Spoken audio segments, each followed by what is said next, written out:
अब हम करते हैं इसके तीसरे क्वेश्चन को। ठीक है, अब तीसरे क्वेश्चन में बोला गया जाता है एक खिलौना है जिसकी त्रिज्या 3.5 है, जो शंकु के आकार के उसके नीचे या उसके ऊपर, ठीक है, एक क्या है अर्धगोला बर्तन, मतलब अर्धगोला कुछ रखा हुआ है। ठीक है, इस खिलौने का संपूर्ण ऊंचाई क्या है 12.5 सेंटीमीटर, इसका संपूर्ण पृष्ठ क्षेत्रफल।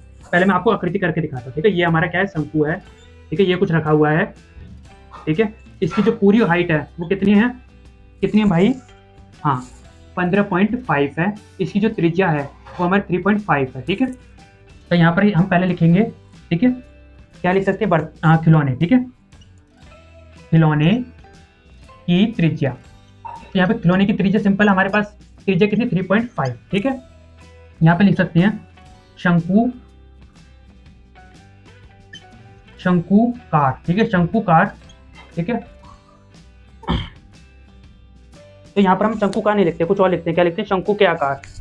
ठीक है, शंकु के आकार की ऊंचाई। ठीक है, त्रिज्या तो दोनों की सेम है और ये संपूर्ण ऊंचाई है, बट हमें क्या चाहिए, खाली इसकी ऊंचाई चाहिए यहाँ से लेकर यहाँ तक, बस इतनी।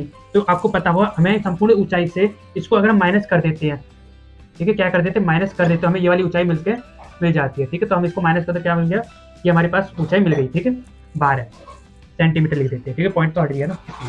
ठीक है, तो हमारे आंसर क्या 12 सेंटीमीटर। अब यहाँ पर क्या है पूरा संपूर्ण। ठीक है, यहाँ पर लिख सकती हो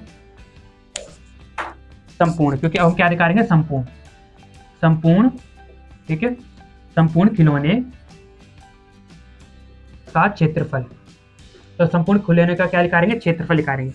तो पूरा क्षेत्रफल देखो, इसमें शंकु आ रहा है तो पहले शंकु का क्षेत्रफल लिखो। शंकु का क्षेत्रफल क्या होता है हमारा πr/l प्लस अर्धगोला आ रहा है, क्या आ रहा है, सॉरी ये पूरा नहीं अर्धगोला है, मैं यहाँ पे लिखना भूल गया, सॉरी, ये अर्धगोला है। ठीक है, क्या है अर्धगोला, थोड़ी आकृति टेढ़ी बन गई, ये अर्धगोला है। ठीक है, ये क्या है आधा गोला है, तो अर्धगोला बोला था इसमें, तो अर्धगोले का होता है 2πr स्क्वायर होता है।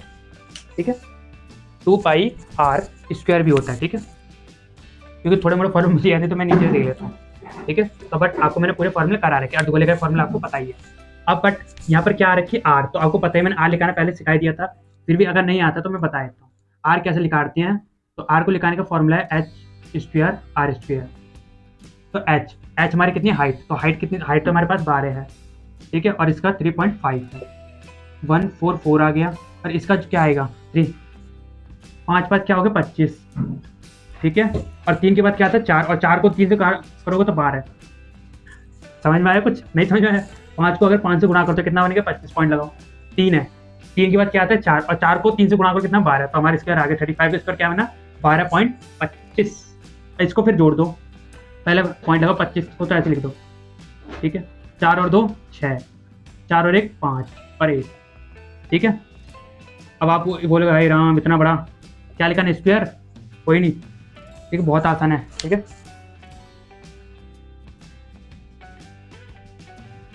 ठीक, हाय राम कितना मुश्किल, इसका स्क्वायर कैसे लिख रहे हैं, इसको लिख रहे हैं ऐसे लेकर के आ गया स्क्वायर, इसका कितना आसान था। हाय राम इसका स्क्वायर कैसे लिख रहेगा, तो इसका स्क्वायर लिख रहेगा 12.5 सेंटीमीटर, तो लेकर के आ गया। तो पुट कर लो अब इसको, पहले इसमें देखना सेम कौन सा है, तो पाई भी सबके साथ लगा हुआ है। ठीक है, तो पाई निकाल लो बाहर, आर सबके साथ लगा हुआ है और कुछ है नहीं है, तो एल, और यहाँ पे बचा 2r। ठीक है, फिर 2 और r, क्योंकि एक आर हमने इसमें ले ली, तो पाई की वैल्यू क्या आती है 7, और आर हमारा कितना आ गया 3.5, एल हमारा कितना आ गया 12.5।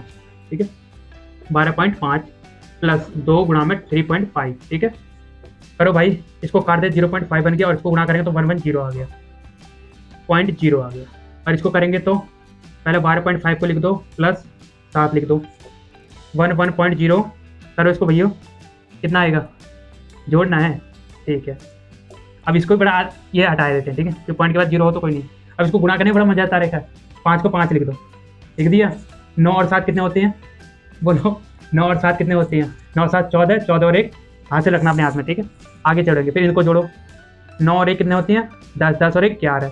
ठीक है, 11 में तो एक हाथ से यहाँ पे जोड़ना, और 1 और 1 2, कितनी संख्या छोड़ के थी 1, तो यहाँ पर आ गया आंसर इसका। ठीक है, यहाँ पर हमने ट्रिक भी यूज़ की थी, स्क्वायर करने की भी और गुणा करने की भी। ठीक है, तो इस तरीके से हमारा ये क्वेश्चन कंप्लीट हो गया। अब हम करेंगे थोड़ा चौथा पढ़ के देखते हैं। ठीक है।